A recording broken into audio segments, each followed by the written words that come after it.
Brother మీరేమనుకుంటున్నారు? ఇప్పుడు ఈ పొలిటికల్ పార్టీలు మొత్తం ఇష్యూని మొత్తం పొలిటిసైజ్ చేసేసినాయి. సో ఒక ఆయన హెచ్సియు గవర్నమెంట్ అనే గవర్నమెంట్ రెండింటి మధ్యలో చూపిస్తూ ఉన్నది, ఇది ప్రభుత్వ భూమా హెచ్సియు ల్యాండ్ అని. అవతల బీఆర్ఎస్ వాళ్ళది ఒక లెక్క ఉంది, బీజేపీ వాళ్ళది ఇంకొక లెక్క ఉన్నది. సో మీరు అల్టిమేట్గా ఈ పార్టీల వ్యవహార శైలిని మీరు ఎట్లా చూస్తున్నారు? ఇది పొలిటిసైజ్ అయింది అని అంటే కావాల్సిందే. ప్రతి ఇష్యూకి పొలిటికల్ యాంగిల్ ఉంటుంది. వాళ్ళు పొలిటికల్గా రుద్దుతున్నారని ప్రభుత్వం చెప్పినప్పటికీ కూడా ప్రతి ఇష్యూకి పొలిటికల్ యాంగిల్ ఉంటుంది. సో ప్రతి అంశానికి పొలిటికల్ యాంగిల్ ఉంటుంది. వాళ్ళ నెరేటివ్స్లో వాళ్ళు ఫైట్ చేస్తున్నారు. మా నెరేటివ్ ఏంటిదంటే మాకు పొలిటికల్స్ తోటి ఏ పొలిటికల్ పార్టీ తోటి ఏ పొలిటికల్ అజెండా తోటి మాకు సంబంధం లేదు. మాకు మా భూములు ముఖ్యం, ఇక్కడున్న పర్యావరణం ముఖ్యం, ఇక్కడున్న విద్యార్థులు ముఖ్యం, వాళ్ళ చదువులు ముఖ్యం. మాకు ఎటువంటి పొలిటికల్ అజెండా లేదు. ఈరోజు ధర్మేంద్ర ప్రధాన్ గారిని బీజేపీ వాళ్ళు కలిశారని చెప్పారు. వాళ్ళు కలిసి ఏం చెప్పారంటే ఇక్కడ ఉన్న ల్యాండ్ గురించి మాట్లాడుతున్నారు. అసలు సెంట్రల్ గవర్నమెంట్కి ఈ ల్యాండ్కు ఎటువంటి సంబంధం లేదు. అండ్ ల్యాండ్ రెవెన్యూ అనేది స్టేట్ లిస్ట్లో వస్తుంది. ఈ యూనియన్ లిస్ట్ కాదు, అట్లా అని కాంగ్రెస్ లిస్ట్ కూడా కాదు. స్టేట్ లిస్ట్లో వచ్చే ఇష్యూ మీద బీజేపీ ప్రభుత్వం ఏం మాట్లాడుతుంది? వాళ్ళు నిజంగా వాళ్ళ బీజేపీ ప్రభుత్వం కనుక చిత్తశుద్ధి ఉంటే కనుక వాళ్ళు ఎన్విరాన్మెంట్ గురించి మాట్లాడారు. గ్రీన్ ట్రిబ్యునల్ కోవాలి, quasi judicial body, right, quasi judicial body మీరు తీసుకొచ్చి మీరు ఒక జ్యుడిషియల్ ఒక ఆర్డర్ ఇస్తే ఇక్కడంతా ఆగిపోతుంది, చెట్లు పర్యావరణం నాశనం అవుతున్నదని బీజేపీ కనుక గ్రీన్ ట్రిబ్యునల్ ఫోర్స్ చేస్తున్న వాటికి ఇది ఇంతవరకు జరగకపోతుండే కదా. సో అది వేయకుండా మేము ధర్మేంద్ర ప్రధాన్ గారిని కలిసాము, మేము మినిస్టర్లను కలిసాము, మేము పార్లమెంట్లో రైజ్ చేసాం. నిన్న కొండ విశ్వేశ్వరరెడ్డి గారు మాట్లాడుతున్నారు ఏమని, ఇక్కడ హెచ్సిని ఎడ్యుకేషన్ హబ్గా మార్చాలన్నాడు. యాక్చువల్లీ హెచ్సి అనేది ఎడ్యుకేషన్ హబ్. ఇక్కడ నవోదయ ఉంది, ఇక్కడ హైదరాబాద్ సెంట్రల్ యూనివర్సిటీ 5,000 మంది విద్యార్థులు చదువుకుంటున్నారు. ఇంకా కొన్ని బిల్డింగ్స్ కొత్త కోర్సులు రాబోతున్నాయి. ఎన్ఈపీ ఇంప్లిమెంట్ చేస్తుంది సెంట్రల్ గవర్నమెంట్. కొత్త రాబోతున్నాయి, ఇన్స్టిట్యూషన్స్ కూడా రాబోతున్నాయి. బట్ మళ్ళీ కొత్తగా హబ్ చేయాలి అనే ఇది కుట్రపూరితంగా ఉన్నది. ఆ 400 ఎకరాలను మేమేమంటున్నాం, అది పర్యావరణానికి సంబంధించి దాన్ని అలాగే ఉండాలి. No human can able to touch that environmental this thing. కానీ వాళ్ళు హబ్ చేయాలి, దాంట్లో ఇన్స్టిట్యూషన్స్ పెట్టాలంటే ఆల్రెడీ ఉన్న ఇన్స్టిట్యూషన్స్లో మీరు రిక్రూట్మెంట్ లేదు, ఫండ్స్ కట్ చేస్తున్నారు, విద్యార్థులకు స్కాలర్షిప్ వస్తలేదు, ఫెలోషిప్స్ వస్తలేవు, యూజీసీ నుంచి ఫెలోషిప్స్ కట్ అవుతున్నాయి. వీటి గురించి మాట్లాడకుండా ఇంకా దాంట్లో ఎడ్యుకేషన్ ఇన్స్టిట్యూషన్స్ కట్టాలంటే ఉన్నదాన్ని చక్కగా నడుపుర్రి. మీరు ఉన్నదాన్ని చక్కగా నడపకుండా ఇదంతా చేస్తున్నారు.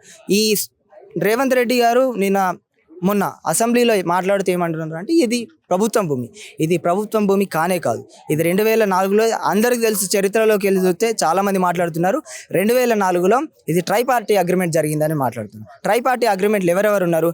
రాష్ట్ర ప్రభుత్వం, హైదరాబాద్ సెంట్రల్ యూనివర్సిటీ అండ్ ఆ ప్రైవేట్ ఫామ్ ఏదైతే భరత అని ఉన్నది. సుప్రీంకోర్టుకి వెళ్తే ఇది ప్రైవేట్ భూమి కాదు అని చెప్పింది. ఇట్ డజంట్ మీన్ ఇది రాష్ట్ర ప్రభుత్వం భూమి. ఇది రాష్ట్ర ప్రభుత్వం ఒక ఇంప్లీట్గా హైదరాబాద్ సెంట్రల్ యూనివర్సిటీ లేకపోవడం వల్లనే ఇది స్టేట్ వర్సెస్ ప్రైవేట్ లొల్లిగా చూస్తున్నారు. బట్ ఇది హైదరాబాద్ సెంట్రల్ యూనివర్సిటీకి సంబంధించిన భూమి. చాలామంది చెప్తున్నారు ఏంటిదనంటే దీంట్లో సర్వ హక్కులు హైదరాబాద్ సెంట్రల్ యూనివర్సిటీకి ఉన్నాయి. 400 ఎకరాల గురించి మాట్లాడదాం. శ్రీధర్ బాబు గారు ఉన్నారు, ఆయన అలుమిని ఇందులో ఇక్కడ చదువుకున్నారు. బట్టి విక్రమార్క గారు ఇక్కడనే చదువుకున్నారు. వాళ్ళకి తెలియదా? ఇంచు భూమి లేదని శ్రీధర్ బాబు గారు మాట్లాడడం చాలా హాస్యాస్పదం అండి. ఆయన ఎక్కడ చదువుకున్నారు?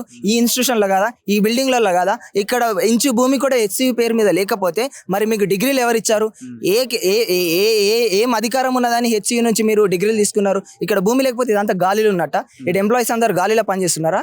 ఏదో పంచులతో ఉన్న ఒక కాపీ చూపిస్తున్నారు కదా నిన్న బట్టి విక్రమార్క ఒక డాక్యుమెంట్ చూపిస్తున్నారు. దాంట్లో చాలా కుట్రపూరితంగా ఉన్నదండి. ఆ పంచనామా ఎప్పుడు తీసుకున్నది? 2004లో. 2004లో తీసుకున్నది. అది ఎవరి కోసం?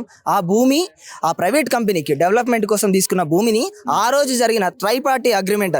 అది మీరు ప్రైవేట్ కమ్ముతామని అంటే మా యూనివర్సిటీ అగ్రిమెంట్ ఇవ్వలేదు. అది మీరు క్రీడల కోసం డెవలప్మెంట్ చేస్తామని చెప్పి తీసుకుంటే అప్పుడు మా యూనివర్సిటీ ఇచ్చింది. ఇప్పుడు మీరు ఏమైనా తీసుకున్నారా? మేమేం అడుగుతున్నాం, 2024-25లో మీరు ఏమైనా పర్మిషన్స్ తీసుకున్నారా? 2024-25 డాక్యుమెంట్స్ ఉంటే ముందు పెట్టారు. 2004లో అది ట్రైపార్టీ అగ్రిమెంట్లో రాసిన దాన్ని మీరు ఇప్పుడు చూపెట్టి ఈ భూమంతా మాదే అని క్లెయిమ్ చేయడం ఇది రాజకీయ కుట్ర. ఇది విద్యా వ్యవస్థకు, ఇక్కడున్న పర్యావరణానికి తీవ్రని అనే. హెచ్సియు ల్యాండ్ అయినా గవర్నమెంట్ ల్యాండ్ అయినా అల్టిమేట్గా ప్రజలదే కదా. సో ఏ భూమి అయినా సరే ఎందుకు అమ్ముతున్నారు అన్నదే కదా ఇక్కడ క్వశ్చన్. వన్యప్రాణులు ఉన్నాయి, అడవి ఉన్నది, దాన్ని ఎందుకు తీసేస్తున్నారు అన్నదే క్వశ్చన్. మనం ఇక్కడే కన్ఫైన్ అయితే సరిపోతుందేమో. అది ఎవరి భూమి అన్నది చర్చలోకి వెళ్తే అది ఇంకా డివేట్ అవుతుంది. కరెక్ట్ అన్న. ఇది భూమి సమస్యగా చూడడం అనేది చాలా చాలా కుట్రపూరితంగా పొలిటికల్ ఎజెండాతో కూడిన విషయం అన్న. దీన్ని భూమి వర్సెస్ యూనివర్సిటీ, లేకపోతే state versus university, state versus land లాగా చూపెట్టి వీళ్ళు దీన్ని డైవర్ట్ చేయాలని వస్తున్నారు. ఇక్కడున్న వన్యప్రాణులు, వాటికి ప్రాణం లేదు, వాటికి నోరు లేదు కాబట్టి మీరు ఇవన్నీ ఆటలు ఆడుతూ ఉన్నారు.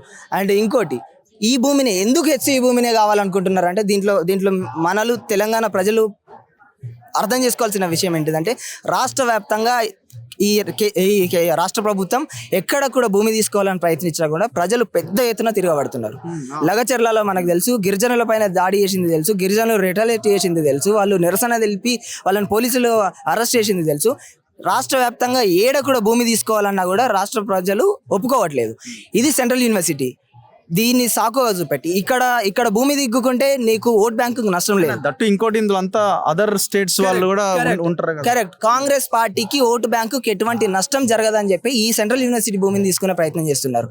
అండ్ ఆల్సో దీనివల్ల ఇక్కడున్న లోకల్ బాడీ ఎలక్షన్స్లో కానీ రాబోయే ఎలక్షన్స్లో కూడా ఎటువంటి హాని జరగదని వాళ్ళ ఓట్ బ్యాంకు తూట్లు పడాయని చెప్పి మాత్రమే దీన్ని చాలా క్లెవర్గా డిమార్కెట్ చేయడానికి ప్రయత్నం చేస్తున్నారు. సో మీకు నమ్మకం ఉందా? సరే, అట్లీస్ట్ ఆ భూమి తీసుకున్నా కూడా ఏదో డెవలప్మెంట్కి, ఎడ్యుకేషన్కో, ఉద్యోగాల కోసమో ఆ భూమిని కేటాయిస్తారనే నమ్మకమైన కనీసం ఉందా అన్న? మనం ఇక్కడ అర్థం చేసుకోవాల్సిన విషయం ఏంటిదంటే, ఇది ఆప్షన్ చేయబడుతున్నారు, దీన్ని వేలం వేయబడుతుంది. వేలంలో ఎవరు వస్తారో నీకు తెలియదు, నాకు తెలియదు. ఎవరు ఎక్కువ బిడ్ ఇస్తే వాళ్ళే వస్తుంది. రేపన్నాడు ఫార్మా కంపెనీ రావచ్చు, ఒక కెమికల్ ఫ్యాక్టరీ రావచ్చు. దానివల్ల రాష్ట్ర ప్రజలకి, ఇక్కడున్న పర్యావరణానికి, హైదరాబాద్కి, మరీ ముఖ్యంగా హైదరాబాద్ రియల్ ఎస్టేట్ కూడా చేస్తాడు. రైట్, రియల్ ఎస్టేట్ చేస్తుండొచ్చు, పెద్ద పెద్ద వెంచర్లు పెడుతుండొచ్చు. చెప్పలేం, నువ్వు అది ప్రైవేట్ భూమి, ఇది భూమి నాదని మళ్ళీ ఆడు కొట్టుకోతాడు. ఇప్పుడు చూస్తలేమో మనం, ఎన్ని చూస్తలేమో, ఇది నా భూమి, నేను కొనుక్కున్నా, నేను ఫ్యాక్టరీ పెట్టుకుంటా, నేను ఏమన్నా పెట్టుకుంటా. ఆనోడు మీరు ఎన్విరాన్మెంటల్ క్లియరెన్స్ తీసుకొచ్చుకోలేరు, మేము పెట్టుకున్న రోజు మీకు ఏం అవసరం అని అంటారు, ప్రైవేట్ భూమి కాబట్టి. ఇది చాలా కుట్రపూరితంగా జరుగుతుంది. విద్యార్థులంతా ఏకమయ్యారు, అక్రాస్ ద పొలిటికల్ లైన్స్ అందరూ వచ్చి ఒక్క తాటి మీద నిల్చుండి దీనికి వ్యతిరేకంగా. దీంట్లో ఎటువంటి పొలిటికల్ ఎజెండా లేదు, మాకు పాలిటిక్స్ తోటి సంబంధం లేదు. మాది ఏదైనా ఉంటే మేము క్యాంపస్లో తీసుకుంటాం.